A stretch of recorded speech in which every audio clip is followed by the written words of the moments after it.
What's up guys, Assalamualaikum dan salam sejahtera kepada korang semua yang sudi menonton Saja Sembang. Aku Faizwan. So, cerita pasal Saja Sembang ni jangan lupa setkan masa korang. Okay, tekan button on notification daripada channel Saja Sembang ini untuk korang tahu bagaimana nak dapatkan baju Saja Sembang ini yang kualiti premium. Setiap bulan kita akan bagi. Tetapi bagaimana? Pergilah sesi live admin nanti. Okay guys, so cerita pasal BKM kita dah tahu, cerita pasal QLSP pun kita sudah maklum. Tapi dalam episod ni kita nak ubah direction kita punya kepada bantuan Jabatan Kebajikan Masyarakat. Okay, dan mungkin ada di antara korang merupakan penerima sedia ada, penerima bulanan seperti biasa.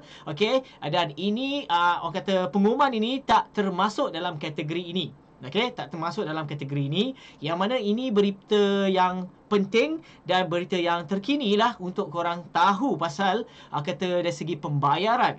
Okey, untuk pengetahuan korang, Kementerian Pembangunan Wanita, Keluarga dan Masyarakat ada umumkan satu orang kata bantuan kewangan tanpa tunai, cashless. Okay, kalau kita tengok paparan ini, aku tak baca semua, cuma just highlightkan a few thing yang ada di paparan ini. Okay, yang mana dikenali sebagai JKM Pay. Okay, yang mana program ini orang kata berstatus projek rintis. Okay, dan sesuai lah bagi kita yang mungkin tak nak kena tipu lah, lepas itu tak nak ada kes-kes orang kata curian lah dan sebagainya. Okay, dan banyak manfaatnya dan ada kelebihan dan ada keburukan jugalah. Tapi dari segi keburukan tu kita tak nampak lagi, cuma kebaikan apa yang dimaklumkan melalui paparan tadi sedikit sebanyak nanti aku akan kongsikan. Okay, dan sedikit pengenalan. Okay, untuk pengetahuan korang, pelaksanaan program ini melibatkan semua skim bantuan kewangan bulanan persekutuan yang melibatkan penerima bantuan baharu sahaja tanpa melibatkan penerima bantuan sedia ada. So maksudnya di sini aku nak maklum kat korang, bagi korang yang mempunyai ayah mak dekat kampung yang merupakan penerima yang bulanan yang sedia ada, mereka ni tak perlu ambil kisah dalam hal ini. Ini khas bagi penerima bantuan yang baharu saja. Okay, yang mana skim-skim ini aku bagi tahu kan yang terlibat antaranya bantuan kanak-kanak, bantuan warga emas, laun pekerja orang kurang upaya, bantuan penjagaan pesakit kronik dan OKU terlantar, bantuan OKU tidak berupaya kerja, bantuan anak pelihara, bantuan latihan perantis, bantuan persekutuan. Okay, dan untuk pengetahuan korang, setiap aku tunjuk kat sini sekejap setiap peserta yang terlibat telah diberi penerangan berkaitan program ini dan menandatangani surat persetujuan. Penerima bantuan tetap menerima jumlah bantuan mengikut kadar sedia ada yang dibahagikan kepada 50% secara tunai dan 50% secara tanpa tunai cashless. Contohnya kat sini. Contoh macam skim bantuan allowance pekerja OKU yang mana kadar bantuan yang diterima secara jumlahnya 450. So mereka akan dapat 225 tanpa tunai 50% dan tunai 50%. 225 lah dibagikan. So kaedah dia beginilah.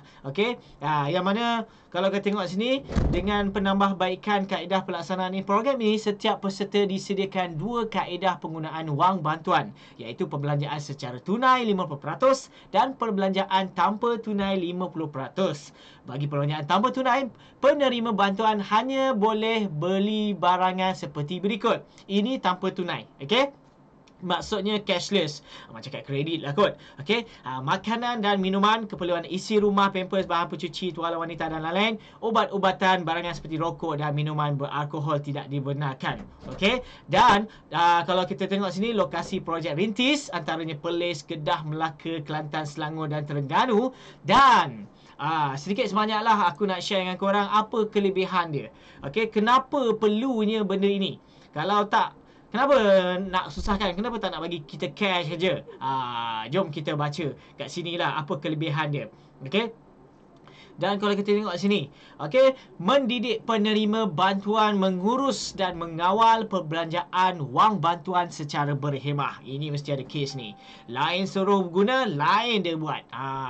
Untuk buat kata belanja rumah, dia isap rokok pula. Okey, dan menjamin peruntukan pembelanjaan keperluan makan, minum dan keperluan asas penerima bantuan dan ahli isi rumah tersedia pada setiap bulan. Okey, kaedah pembelanjaan tanpa tunai lebih selamat berbanding pembelanjaan secara tunai dan sesuai dengan situasi semasa. Dan seterusnya, lokasi kedai yang berdekatan dengan penerima bantuan dan juga baki bantuan tidak lupus dan boleh dibawa ke bulan seterusnya. Dan seterusnya, mengelakkan salah guna dan penipuan dan tiada keperluan penggunaan wang kecil. Ni di antara macam warga-warga emas pun kalau nak beli pun alah duit kecil pun tak ada kadang-kadang kan. So terpaksa berhutang lah kadang-kadang. Macam-macam isu lah kat sini. Okey, dan program ini fleksi dan boleh diubah dari masa ke semasa berdasarkan keperluan jabatan dan penerima bantuan. So sedikit sebanyaklah yang aku dapat kongsikan hari ini.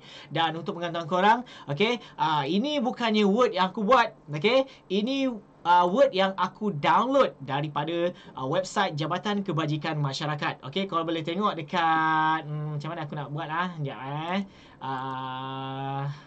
korang pergi sahaja Jabatan Kebajikan Masyarakat dekat sini. Okay, korang tengok bahagian ke atas sini, bahagian pengumuman program bayaran bantuan kewangan tanpa tunai. Okey, kau klik sahaja kat situ, dia akan keluar paparan ini. Dan klik yang atas ini, okey, nanti dia akan keluar download begini. Okey, seperti ini, dan korang boleh bacalah dengan teliti. Sekiranya tak tahu, just komen saja di ruang komen di bawah. Untuk penerangan lebih lanjut nanti aku akan maklumkan dalam next episode. Mungkin akan lebih detail lagi yang boleh aku kemukakan. Dan kalau kita tengok paparan kat sini, sini ada senarai kedai panel JKM Kedah, okay, yang mana boleh tengoklah list dia yang boleh terlibat dengan bantuan secara cashless ini. Okay, yang boleh korang gunakan nanti dekat kedai-kedai yang berhampiran dengan tempat tinggal korang semua. Dan ini untuk pengetahuan korang, khusus bagi penerima bulanan JKM yang baharu saja. Bagi penerima sedia ada, tak perlu mereka kisahkan pasal info ini. Okay, so mereka yang baru ni bakal terima 50% tunai dan 50% maybe ada kad tertentu lah. Okay, nanti aku akan umumkan okay, bagaimanakah kad tu ke, okay, ataupun akan ditunjukkan nanti. Okay, itu saja perkongsian aku dalam episod kali ini. Diharap sedikit sebanyak memberi info yang terkini daripada channel Sajif Memang. Bagi korang yang belum subscribe ke channel ini guys, please klik button subscribe dan jangan lupa share dan juga like video ni guys. Tapi sebelum tu guys, lupa nak beritahu. Baru terbaca kat sini, aku rasa bukan kad. Aku rasa kena download aplikasi yang tertera ini. Maksudnya mungkin benda ini ada bersangkut paut dengan aplikasi tertentu yang mungkin korang kena scan, okay, dekat kedai-kedai tertentu. Korang register, daftar. So ada maklumat korang kat situ. Mungkin ada kuota korang, okay, sebanyak berapa. Okay, so macam tu. Okay, itu saja perkongsian aku dalam episod kali ini. Aku Faizwan. Assalamualaikum.